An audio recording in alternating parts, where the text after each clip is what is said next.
Bonjour et bienvenue dans Crunch, le podcast qui fait croustiller le rugby avec la rédaction de l'équipe. Souriez, applaudissez, nous sommes de retour après un mois d'absence. On s'excuse, mais les grèves et les fêtes ont eu raison de nous. Par contre, les habitués l'auront compris, on ne débute pas très bien cette année 2020 puisque votre chère et tendre Christelle n'est pas de la partie. Mais rassurez-vous, elle revient vite. Alors on vous souhaite aussi une très bonne année 2020 dès le début. Et on va quand même passer un bon moment tous ensemble puisque je suis accompagné de deux journalistes de la rubrique rugby de l'équipe. À ma gauche, Alex Bardot, le fils caché de Fabien Galtier. Bonjour Alex. Bonjour.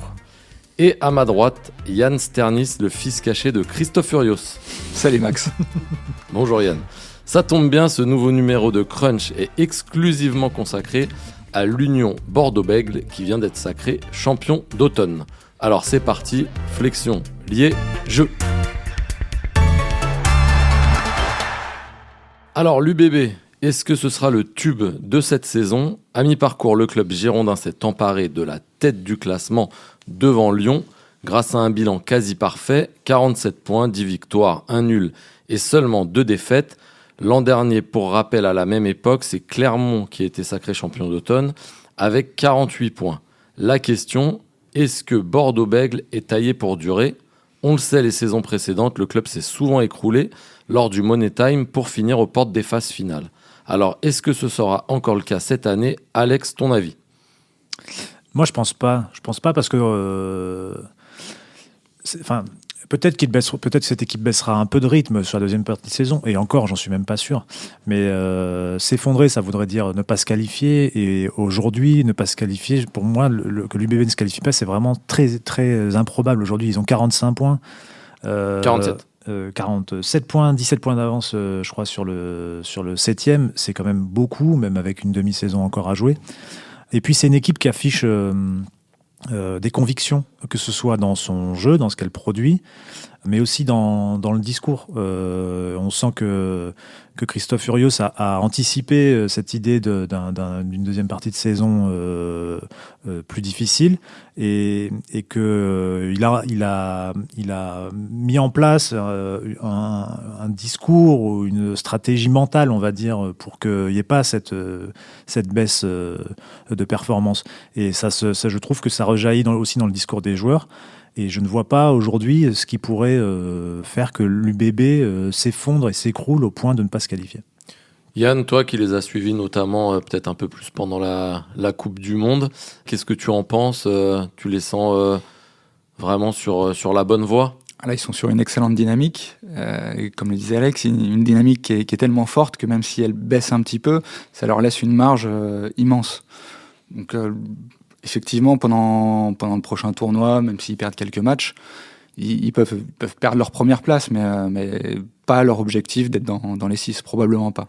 Selon vous, qu'est-ce qui fait la différence entre l'UBB de cette année et l'UBB des années précédentes, qui, comme je l'ai dit en introduction, s'est souvent écroulé et a été souvent dépassé sur les 2 dernières journées ? Moi, je crois que la réponse elle est toute bête, mais c'est le management, c'est Christophe Furios. Hein. Il arrive parfois qu'on dise, oui, les joueurs, qu'on dise dans n'importe quel sport collectif, que les joueurs n'ont pas besoin d'entraîneur ou que l'entraîneur a une part minime dans la réussite d'une équipe. Je crois qu'avec Christophe Furios, mais pas qu'avec lui, avec d'autres, on voit que c'est pas vrai, quoi, un mec qui arrive avec un discours pensé, avec notamment Christophe Furios, c'est une de ses forces, c'est de réussir à créer une cohésion, à créer une dynamique de groupe. Ça crée une différence importante. Aujourd'hui, c'est frappant de voir qu'à l'UBB, il y a des joueurs qui sont là depuis plusieurs saisons, qui prennent ou reprennent pour certains une dimension intéressante. Je pense à Ducuin qu'on avait un peu perdu de vue et qui réalise une première partie de saison assez formidable. Je pense il y a des joueurs qui se révèlent un peu ou qui s'affirment un peu plus. Il y a comme Kroos, comme Caso, comme Roma Tewoki qu'on voyait poindre mais là qui s'affirme aussi. Il y a Lucu qui vient d'arriver et qui est très bon, comme Lesgourg. Ces joueurs-là ne sont pas meilleurs individuellement qu'ils ne l'étaient il y a un an. Ils sont juste pris dans une autre dynamique, dans quelque chose de porteur, et ça les rend meilleurs. Et voilà, et je pense que la différence, c'est Christophe Furios. Alors, je vais faire un petit parallèle et Christelle risque de m'en vouloir. Je vais prendre l'exemple de Clermont, qui brille souvent en phase régulière et qui s'écroule très souvent en finale. Est-ce que là, psychologiquement, l'UBB peut être rattrapé par ses saisons précédentes et à un moment avoir un petit coup de moins bien et pourquoi pas chuter un peu? Alors, comme on l'a dit, ils ont quand même pris pas mal d'avance, mais est-ce que ce petit facteur psychologique qui arrive malheureusement à Clermont sur plutôt les finales, est-ce que ça peut arriver à l'UBB sur une partie de saison et qui pourrait faire un petit peu dérailler la machine? Non, je pense pas. C'est pas la dynamique du moment. Et les saisons précédentes sont loin là. Et le management d'Urios est vraiment différent de ce qu'ils avaient vécu avant. Et ils sont dans une autre dynamique. Je pense pas qu'ils soient dans cet état d'esprit de se rappeler les saisons différentes et du top 6. La seule chose qui peut éventuellement arriver, enfin, à mon sens, mais peut-être que l'avenir nous démentira, mais c'est que arriver au moment des phases finales, il soit rattrapé là peut-être par un peu de peur ou par l'angoisse des phases finales ou par un manque de connaissance des phases finales, puisque faut dire que cette équipe ne s'est jamais qualifiée pour les phases finales. Enfin, ce club ne s'est jamais qualifié pour les phases finales dans la version UBB, bien sûr. Donc il est possible qu'arrivé aux phases finales, il soit pénalisé et que par ce manque d'expérience et qu'il perde en barrage ou en demi ou en finale, en tout cas qu'il ne maîtrise pas l'événement autant qu'il maîtrise leur début de saison. Mais là, sur les 6 mois à venir, ou les 5 mois à venir de saison régulière, il n'y a pas d'immenses écueils. En plus, ils ont une telle avance, mais après, en plus, ils ont cette espèce d'avantage quelque part de ne pas avoir beaucoup de sélectionnables dans cette équipe. Il y aura sans doute Jalibert, on va y revenir après. Mais j'allais y venir justement, on peut en parler. C'est vrai que l'UBB risque d'être peu impacté par le tournoi destination qui, rappelons-le, dure 2 mois, c'est février-mars, puisque les joueurs sont convoqués en équipe de France. D'habitude, il y avait 31 sélectionnés. Cette année, il y en aura 42. Donc, ça veut dire que c'est possible que l'UBB ait quand même quelques joueurs sélectionnés, surtout s'ils sont premiers. Ça veut dire qu'il y a des joueurs qui tournent bien dans cette équipe. Mais d'après ce qu'on sait, il y en aura peut-être au maximum 4-5. Les dernières nouvelles, c'est qu'ils ont rencontré 5 joueurs. Le staff équipe de France a rencontré 5 joueurs à l'UBB. Au départ, ils en avaient rencontré 8 et là plutôt 5. Et enfin, sur le dernier rendez-vous, et les 5, c'est Jalibert, Lucu, Poirot, Woki, Rouma. Aujourd'hui, on peut penser que même si ces 5 joueurs-là sont dans les 42, on peut penser que certains ne resteront pas dans la liste des 23, la liste finale des 23, donc seront renvoyés. Et rentreront en club pour jouer les matchs. Pour jouer la dernière journée de top 14 qui est fin janvier. Et ensuite, en tout cas, être dans la rotation de l'équipe. Je pense qu'aujourd'hui, il y a Jalibert et Poirot qui se dégagent comme possible dans les 23 ou les 28, puisqu'il y aura 28 jours dans un premier temps. Les autres, c'est moins sûr, donc ça veut dire que ça pénalise pas tellement l'UBB. Et puis, Yann pourra mieux en parler que moi, parce qu'il était au match week-end, mais l'UBB, en faisant tourner, a quand même assuré une bonne victoire contre Bayonne ce week-end, sans non plus briller, mais ils ont assuré le truc. Ouais. Et c'était l'idée d'Urios, en remodelant largement son équipe, puisqu'il y avait, je crois, il y avait que 4 joueurs qui avaient gagné à Pau la semaine dernière, qui étaient reconduits ce week-end. Urios avait dit qu'il faisait tourner aussi avec l'objectif de préparer le tournoi et de perdre quelques joueurs et d'en relancer d'autres. Donc il n'y a pas vraiment de problème, d'autant plus que la plupart des postes sont doublés et bien doublés. Il n'y a quasiment pas de blessés actuellement dans l'effectif de l'UBB. Et même si un Lucu part en équipe de France, il y a un Lesgourg derrière qui est aussi qui a aussi fait un match plutôt bon ce week-end. Chez les troisième lignes, si Roumat et Woki partent aussi, il y a aussi de la concurrence. En 10, il y a Botica, qui a quand même une bonne doublure de Jalibert. C'est une équipe qui peut voir venir. Et puis encore une fois, tant qu'il y a cette dynamique et cette structure-là de jeu, les absences, on l'a vu l'an dernier avec le Stade Toulousain, à un moment, quand la machine s'est lancée, il pouvait faire tourner, il pouvait y avoir... Ça gagnait. Manquer, voilà, ça gagnait. Et aujourd'hui, on a la sensation que cette dynamique-là, c'est Bordeaux qui l'a. Donc, si je comprends bien ce que vous dites, c'est que presque pendant le tournoi, Bordeaux peut accentuer même son avance, puisque le club aura peu de sélectionnés, que les autres équipes qui sont à la lutte, je pense notamment à Toulouse et Clermont, les 2 derniers finalistes, qui ne sont même pas pour l'instant dans les 6, et qui ont en plus la Coupe d'Europe à jouer, on peut imaginer que finalement l'UBB va accroître son avance et s'installer quasi définitivement en tête de ce top 14. C'est une bonne possibilité, et vu que l'écart entre Bordeaux aujourd'hui et le duo Toulouse-Clermont dont tu parles est déjà assez important, mais même entre Bordeaux et d'autres équipes qualifiées est déjà assez important, oui, c'est clair. Je me suis amusé à regarder un peu l'autre jour, le samedi soir, quel type de leader représentait Bordeaux par rapport aux saisons précédentes. Ils ont 47, donc points. tu disais. C'est le 4e total à mi-saison pour un leader du top 14. C'est-à-dire que c'est vraiment pas un leader au râpé, quoi. C'est un leader imposant. Et là, tout à l'heure, on a reçu les stats d'Opta sur le début de saison. C'est l'équipe qui a le plus de mètres parcourus, c'est l'équipe qui a le plus de franchissements, c'est l'équipe qui a le plus de défenseurs battus, l'équipe qui a le plus de possessions. Et ce week-end, elle a battu un record de possession un peu historique, avec 25 minutes de possession contre Bayonne, ce qui est quasiment du jamais vu en top 14.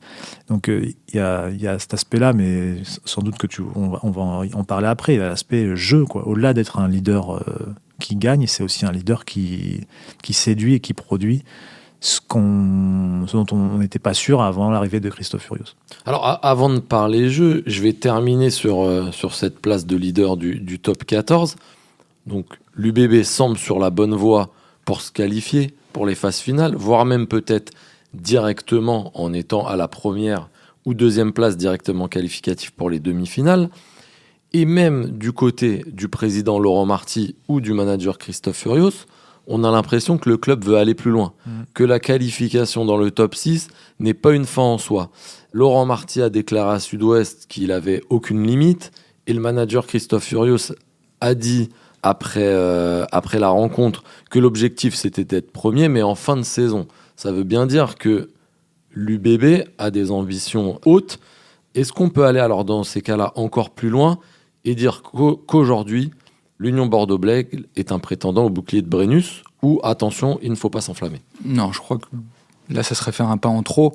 Ce que dit Urios, c'est que l'objectif, c'est le top 6, et dans le top 6, il y a la place de numéro 1. Et donc, l'idée, c'est de finir numéro 1. Et je pense qu'il aurait tort de dire maintenant, on veut juste terminer dans le top 6, s'il sent que ses joueurs visent la première place. Après, les phases finales, ça paraît c'est encore un peu tôt hypothétique pour se dire attention, Bordeaux peut aller chercher le Brennus. Ils peuvent avoir cette ambition, mais c'est tôt. Il y a des grosses équipes en face. Il y a peut-être moins d'expérience à Bordeaux qu'à Toulouse, à Clermont ou au Racing. Ouais, ça me paraît un peu tôt. Alex, tu partages cet avis? Ouais, parce qu'en plus, si l'idée de Furios c'est d'être premier de la saison régulière en fin de saison, oui. Après, je pense que le Brennus, c'est... Tout le monde a cette idée en tête, mais dire aujourd'hui que l'UBB va y arriver, mais quelque part, je peux le dire de toutes les équipes, il y a toujours une forme de loterie dans les phases finales. Clermont est une des équipes qui a réussi Toulouse l'an dernier est une des équipes qui a réussi à ne... C'est ce que j'allais dire, parce que Toulouse est un petit peu a remis une sorte d'exception. Oui. Voilà, parce que le Stade français l'avait fait en 2007, premier quasiment de la première à la dernière journée de la phase régulière et champion. C'est ce qu'a fait Toulouse, même si Toulouse, on l'a vu, n'était pas champion d'automne. Mais sauf que Toulouse a perdu 2 matchs, je crois, seulement sur la phase régulière, ce qui est quand même assez incroyable. Et la logique a été respectée. Toulouse est devenu champion de France. Donc là, on pourrait se dire, l'UBB est sur une bonne dynamique. Il y a des clubs, on l'a dit, comme Toulouse, Clermont, qui ont du mal à retrouver un petit peu le jeu de la saison dernière. Il y a des grosses écuries comme Montpellier qui ça tâtonne. Ouais, mais il y a Toulon, il y a Lyon. Toulon, il y a La Rochelle, il y a Lyon, qui sont maintenant, on peut le dire, des habitués des phases finales. C'est vrai qu'il y a du monde. De toute façon, encore une fois, je pense que la clé de la saison de l'UBB, c'est la dynamique que réussira à entretenir Urios sur la fin de saison. Avec Castres, il y a 2 ans, quand ils sont champions, ils sont pas bien 2 mois avant les phases finales, Et il y a un truc qui arrive, il y a un déclic. Urios, il monte un commando et en 2 mois, ils éclatent tout le monde et ils sont champions de France. Avec l'UBB, il a déjà réussi à créer cette dynamique dont on parlait. S'il la maintient et si quelque part il l'amplifie même au moment des phases finales, ce qui est possible parce que toute la confiance engrangée dans une saison, à un moment, ça rend les joueurs euphoriques. On l'a vu avec Toulouse l'an dernier. Si tout ça se maintient, alors oui, pourquoi pas, parce que les phases finales, c'est 1 mois. C'est 2015 de Stade Français, c'est la même histoire.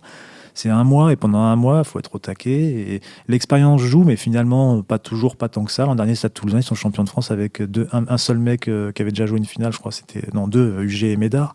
Le Stade Français est champion de France en 2015 avec une équipe jeune et assez inexpérimentée. Les dynamiques, tout est une question de dynamique. Alors du coup, ce qui est marrant, c'est que c'est pas forcément la marque de fabrique de Christophe Urios d'avoir une dynamique quand il a été champion avec Castres. Et lui qui est beaucoup sur le management... Il a créé une dynamique de fin de saison, il n'a pas créé une dynamique tout au long de la saison. Voilà, ça, c'est mais clair. une dynamique avec une forme de management, beaucoup sur l'humain, sur l'affect. Et là, on peut en venir au jeu. On découvre un nouveau Christophe Urios. Est-ce que c'est surprenant ? En tout cas, pour lui, c'est pas surprenant parce qu'il a envoyé une petite pique à certains de ses détracteurs. Moi, je pense que, je sais pas si c'est une surprise, peut-être que le mot est fort, mais en tout cas, il y avait une question autour de Christophe Urios. Avant, il était à Oyonnax, à Castres. Il s'était, disait-il, adapté au contexte de ces clubs-là, qui sont des clubs de terroir, comme il dit, où il faut batailler. On avait l'impression que c'était des pénibles. C'est des équipes de pénibles. Il va à Bordeaux et il dit je veux faire jouer mon équipe différemment. Bordeaux, c'est la culture à Bordeaux, c'est pas forcément d'être pénible, il faut être attractif, il faut être ambitieux dans le jeu. Et en fait, on ne savait pas s'il était capable d'entraîner pour jouer, pour un jeu ambitieux. Il a apparemment pas très bien pris certaines critiques. Apparemment, il visait une personne en particulier, mais il a pas très bien pris le fait qu'on doute de sa capacité à faire jouer ses équipes. Mais ce doute-là, il était logique, puisqu'on n'avait pas vu. Et en fait, le constat, c'est que lui, son staff, Frédéric Charrier et ceux qui l'accompagnent, aujourd'hui, ils savent entraîner une équipe pour qu'elle développe un jeu ambitieux. J'ai parlé des stats tout à l'heure, mais l'impression visuelle, elle est forte aussi. Alors évidemment, il a d'autres talents, mais ces talents-là, il faut savoir les gérer, il faut savoir les faire jouer, et il y arrive, c'est le constat. C'est la bonne pioche, donc du coup, pour Laurent Marty. Est-ce que enfin Laurent Marty a trouvé le bon manager ? Déjà, s'il l'amène en phase finale, on pourra dire oui. C'est aussi simple que ça. Après, je pense que là, tous les voyants sont au vert.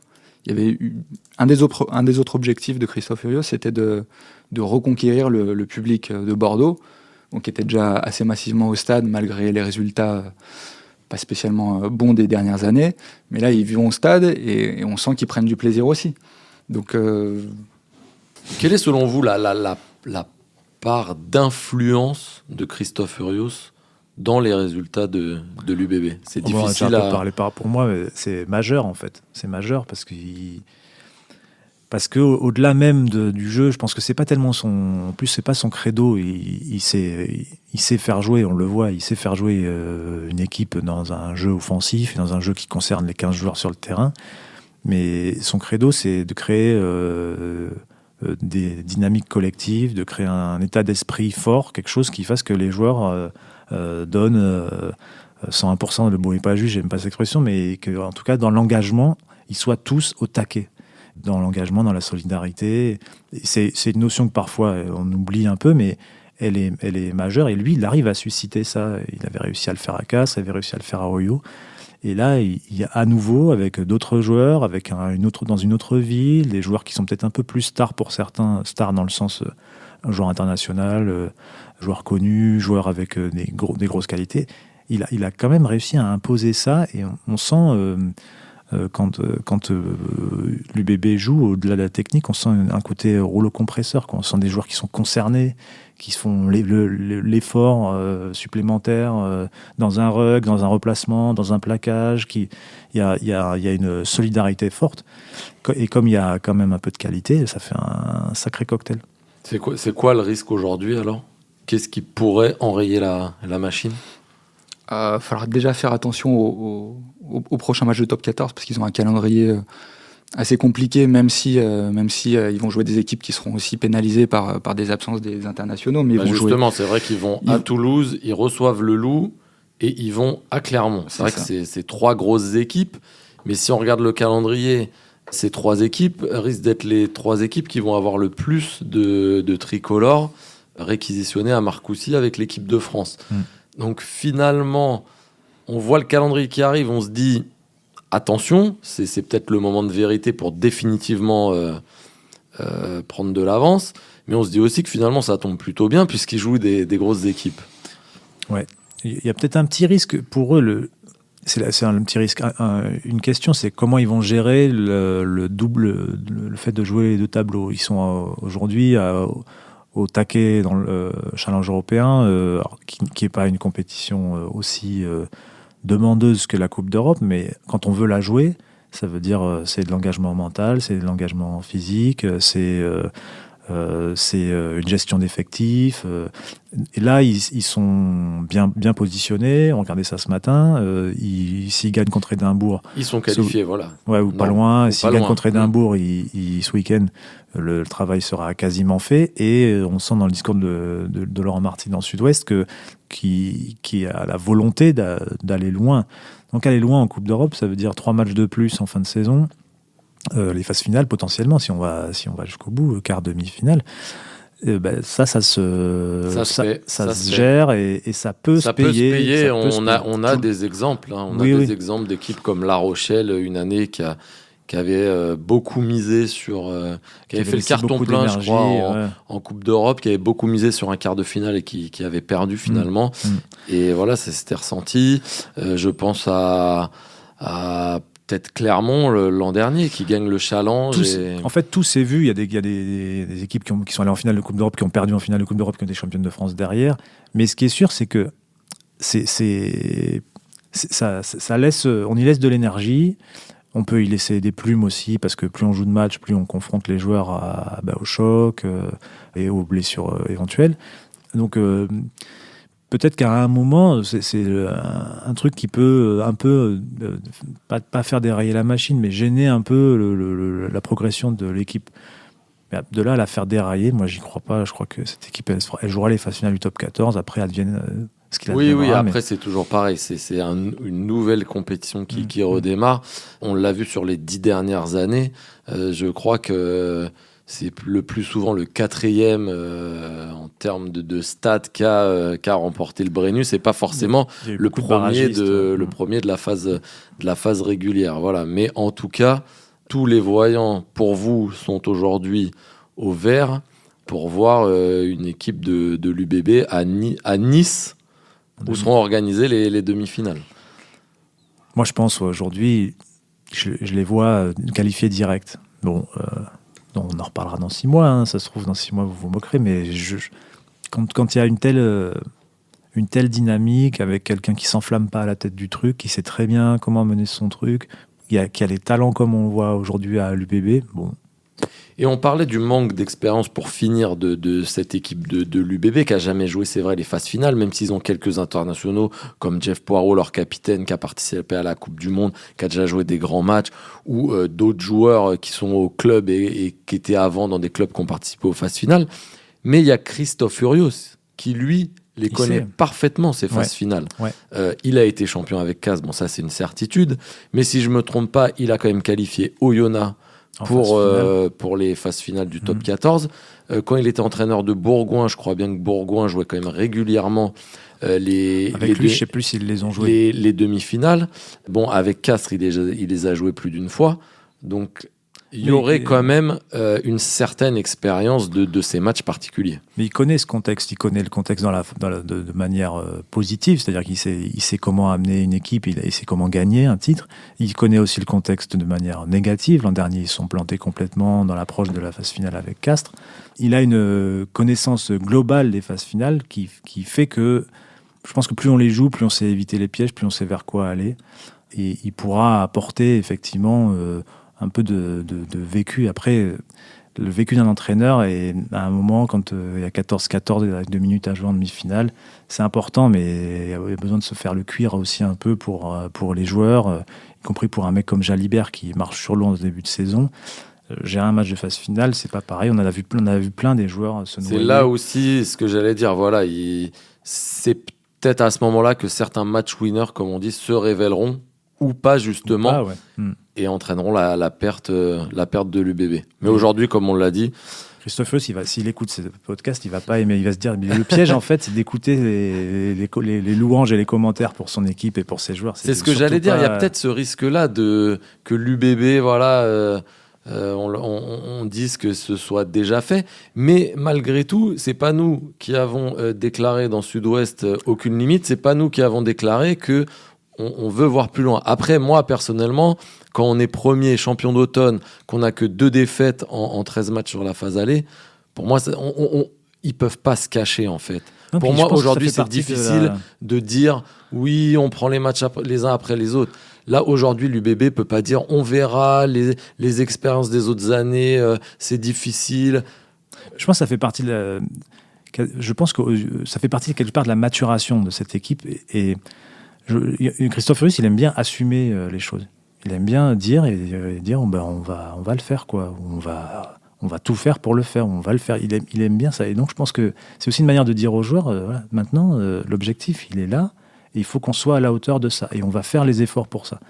Et je pense que dans son discours, dans le discours de Laurent Marty, il y a ça. Maintenant, c'est pas. Il a été rigolo un peu en conférence de presse samedi soir. Yann, tu peux raconter. Je pense qu'il y a toi qui y étais, mais.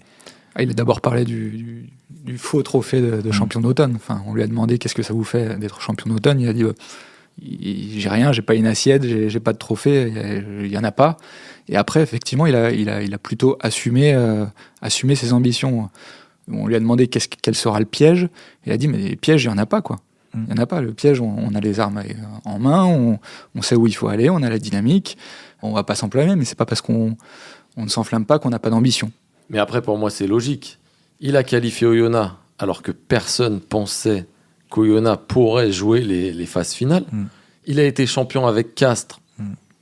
Si en début de saison, on interrogeait les gens qui va être champion, Castres ressortait pas forcément souvent. Et ben là, tout le monde se dit oui, l'UBB c'est une équipe de losers, même s'il faut pas employer ce mot-là, ils se qualifient jamais. Et c'est pas parce qu'il y a Christophe Furios qui arrive qu'ils vont se qualifier. Sauf qu'à mi-parcours, pour l'instant, c'est peut-être avec Lyon la seule équipe qui est quasi sûre d'être dans les 6. Je pense qu'il a de toute façon aucune envie de se cacher. Il n'a aucune raison de se cacher. Il a même plutôt tout intérêt, par rapport au type de management qu'il a, ou de ce que j'en perçois en tout cas, à se montrer, quoi, à dire voilà, nous on veut ça. Et c'est un message à l'extérieur, mais je pense que c'est quasiment plus un message aux joueurs. À un moment, pour les joueurs. C'est important que, comme Eddie Jones, qui arrive à la tête de l'équipe d'Angleterre en 2016 et qui dit on veut être champion du monde. Bon, il l'a pas été, mais je pense que ça a participé à construire la dynamique qui a amené l'Angleterre en finale. C'est bien de dire aux joueurs assumez-vous, assumez vos ambitions, créons notre histoire, et notre histoire, le chemin, le bout, il est là. Bon, ce sera le mot de la fin. Assumons. Crunch, le podcast de la rubrique rugby de l'équipe, voit l'UBB champion de France à la fin de la saison. Voilà. On n'a pas dit ça. Je prends le pari. Merci messieurs, c'était Crunch, une émission de la rédaction de l'équipe. Aujourd'hui, j'étais avec Alex Bardot et Yann Sternis. Merci aussi à Roland Richard à la réalisation. Retrouvez-nous tous les lundis sur l'équipe.fr, Apple Podcast et Google Podcast, et laissez-nous des commentaires. Et encore, meilleurs vœux.